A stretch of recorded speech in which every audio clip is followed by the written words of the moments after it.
Hello, everyone. Welcome back to 3 News Now. I'm Stephanie Haney. It's Friday, September 25th. Gosh, it feels good to say that it's Friday. Thank you for being here to get filled in on what's impacting you here in Northeast Ohio. I've got your top stories right now from WKYC.com and our WKYC app. And speaking of it being Friday, we are looking ahead at an unseasonably warm weekend. So hopefully that has people in a good mood going into the weekend. Right now, typically around this season, our 3 News meteorological team, including Holly Strano this morning, have said that typically we're in the low 70s around this time of year, but this weekend we are looking at the upper 70s and even the 80s. Today, it's supposed to be mostly sunny in the upper 70s, and on Saturday, it will also be mostly sunny in the low 80s. So a great day to get out there. Maybe if you were holding out for those last weekends of getting out on the water or getting out in the sunshine, this is a good time to do it for the last weekend of September. On Sunday, there are expected to be a few clouds late in the day, low 80s before things start to cool down on Monday. So we don't always talk about the weather here, but it's a beautiful weekend looking ahead of us. So figured it was worth a mention.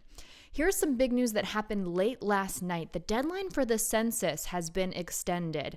Now, this is a very big deal because it's very important that people get counted because this is how a lot of federal funding is distributed. So, late last night, a U.S. district judge in California, Lucy Koh, handed down a ruling. This was after arguments were made by attorneys for civil rights groups and local governments that sued the Census Bureau to keep the 2020 census from ending at the end of this month, which is just next week. So attorneys for those groups argued that stopping at the end of the month would undercount residents in minority and hard-to-count communities, for example, people without internet access, because the field agents actually need to get out into these communities, knock on doors, make phone calls, those kinds of things. And that has been particularly challenging this year because of COVID-19 restrictions. Now, as I said, lots of money at stake here. Depending on different estimates from different organizations, you're looking at $900 billion to $1.5 trillion in federal funding that gets distributed based on the results of the census. And we only do this every 10 years. So very important that we get it right. Well, attorneys for the Census Bureau said that they needed to finish by September 31st in order to meet the December 31st deadline to get those numbers turned over, because those numbers are used for determining congressional seats for each state moving forward. Yes, the results of the census are used to redraw voting districts and also where the representation comes from across the country. Well, that deadline has also been suspended based on this ruling yesterday. So December 31st is no longer the deadline for them. Now, attorneys for the Census Bureau and the Department of Commerce will probably appeal this, but as of right now, the census deadline has been moved to October 31st. So if you are watching this, that means you have internet access. And if you have internet access, you can go to my2020census.gov if you have not yet filled out the census for your household. Particularly important for every area. Here in Northeast Ohio, we want to make sure we get as much of that federal funding as we are entitled to. So that means every person needs to be counted. So if your household has not yet filled it out, if you haven't yet been accounted for in the census, now is a great time to do that. We have plenty of information about this on WKYC.com and in our WKYC app.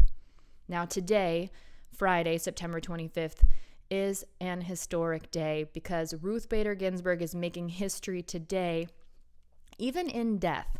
Leave it to RBG. She is the first Jewish person and also the first woman ever to lie in state at the U.S. Capitol, and there's a private ceremony taking place there today. Now, as she was brought in her casket, her trainer, Bryant Johnson, who, if you watch the RBG documentary, you'll remember him as the person who was helping her with those planks when she wore that Super Diva sweatshirt. He was there as she was brought into the Capitol doing push-ups to honor her. Emotional moment there as he was doing the push-ups as RBG was brought in. Now, it's a private ceremony today happening in the Capitol. It was opened with comments from House Speaker Nancy Pelosi. She said it was with profound sorrow that she welcomed the body of RBG, the champion for equality and women's rights, and opened the service. Democratic presidential nominee Joe Biden was there, along with his wife, along with his vice presidential running mate, Senator Kamala Harris. It was a very small group due to COVID-19 restrictions. The people there to honor RBG in person at the private ceremony at the U.S. Capitol today A military guard carried RBG in her casket inside the Capitol's Statuary Hall, an honor reserved for the most celebrated Americans. Again, the first Jewish person to receive this honor, the first woman to receive this honor of lying in state at the U.S. Capitol. One of RBG's favorite opera singers, Denise Graves, will also perform today at the ceremony, and she'll be laid to rest next week at Arlington ceremony next to her husband Martin, who she called Marty, who died 10 years ago and was buried there 10 years ago. President Donald Trump is expected to announce his nominee to replace Justice Ginsburg tomorrow, and a Senate confirmation vote is expected in late October, something that has been hotly debated, but the Republicans in the Senate do have the votes to move forward, and that is expected to happen at some point, most likely before the election.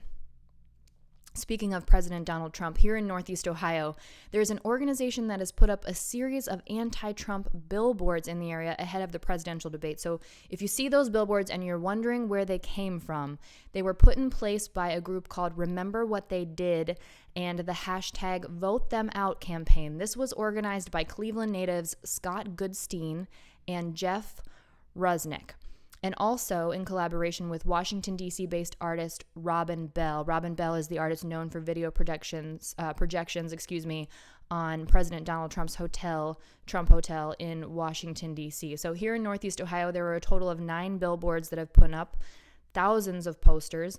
These have been strategically placed along the route from Cleveland Hopkins International Airport to downtown Cleveland, near the major streets and hotels, and the debate site, which is happening here next Tuesday, September 29th, at Cleveland Clinic's main health campus. So these billboards include actual quotes from President Donald Trump and then images that have been created to go along with those quotes.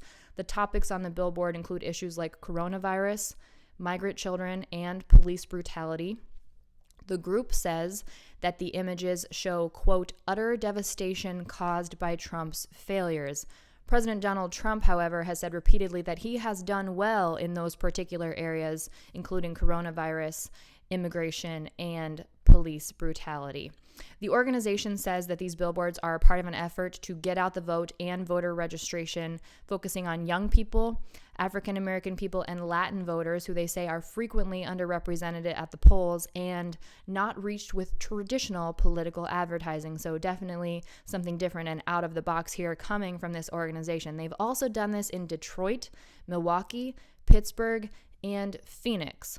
Clearly, this particular move here in Cleveland along this particular route was calculated to reach President Donald Trump as he comes here in Ohio for the debate on Tuesday. Those debate topics will include the Supreme Court, COVID-19, the economy, the records of President Donald Trump and Democratic candidate Joe Biden, the economy, race and violence in our cities, and the integrity of the election, which is something particularly as of late President Donald Trump has called into question many times. Now, speaking of the economy, here in Northeast Ohio, local families are definitely ready for lawmakers to act on a stimulus package. There's been a lot of questions about whether there will be a second stimulus check, whether federal unemployment benefits will be raised. There was that intermediary $300 that was put forward under an executive order from President Donald Trump. People still waiting to get that.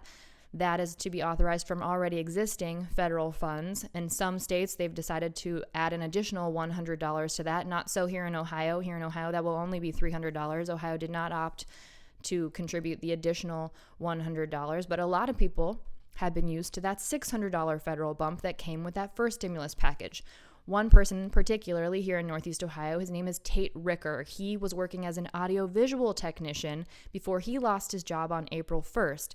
He says now that there is no reason to bring him back until restrictions are lifted on large events and convention centers. Well, Tate's wife is a healthcare worker, and they have a 5-year-old daughter who is doing virtual schooling, and he's been staying at home to help with that and also not working because there's no work for him right now as an audiovisual technician.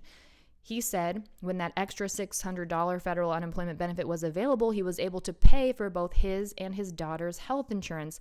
But since that ended, now they're putting all of that on a credit card and just paying what they can.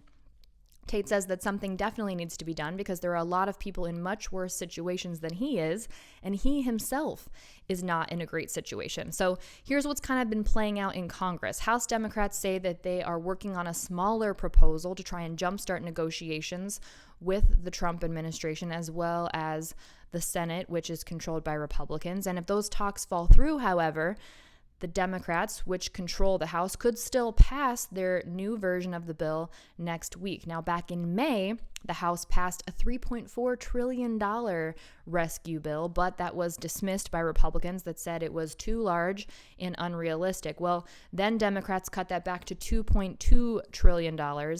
But Senate Republicans are looking at a much smaller rescue package, somewhere in the $650 billion to $1 trillion range. House Speaker Nancy Pelosi has said that the House will not go on recess until they pass a bill. That's not clear if that includes a bill actually passing in the Senate or just passing through the House. But reset dates have been set for September 28th and 29th, Monday and Tuesday of next week. And then again, October 12th through November 6th, as people take a look at what they need to do for campaigning. However, we already know that it's possible that the Senate may forego that recess, as well as they look towards confirmation of a potential Supreme Court nominee. So really kind of up in the air what's going to happen with Congress in terms of the stimulus check between now and the election. But many analysts are saying not looking great. Not looking great right now, but a lot of people in Northeast Ohio and around the country really questioning what's going to be happening with their financial situations as so many people remain out of work related to COVID-19 shutdowns. Now let's take a completely different approach and look at a different story, sports. We've got sports. Sports is something that people have been turning to when there's so much else going on. Well, here in Cleveland, it's been particularly good in terms of Major League Baseball. Cleveland beat the Chicago White Sox again last night for a 4-game sweep. Now playoff seeds are at stake. So Cleveland won last night 5-4 over the Chicago White Sox. Right-hander Zach Plesac pitched most of the game. He had 7 strikeouts in just under 7 innings, and he gave up those 4 runs. American League MVP candidate Jose Ramirez went 2 for 3 at bat last night. So Ramirez is a big talk, of course, for the American League MVP award. Over the last 13 games, he's had 8 home runs, including that walk-off run on Tuesday that clinched the playoff spot for the Tribe, winning the game for them. He's also had 20 runs batted in over the last 13 games. And last night, the Tribe, with that 4-game sweep over Chicago, has won 5 straight games, and the White Sox have lost 5 in a row. Now the Tribe is within 1 game of Chicago for the 4th seed in the playoffs and home field advantage in the first round of the postseason. We'll talk about possible playoff scenarios this afternoon, but for now, the Tribe finishes the regular season at home all weekend long against the Pittsburgh Pirates tonight, tomorrow, and Sunday. That's it for your 3 News Now early update for Friday, September 25th. I'll be back here at 3 p.m. with the updates from the Ohio Department of Health on the COVID-19 numbers and everything that's topping the headlines on WKYC.com and our WKYC app. Everyone enjoy the rest of your afternoon. Stay safe and be well, and I'll see you back here in a little bit. I'm Stephanie Haney.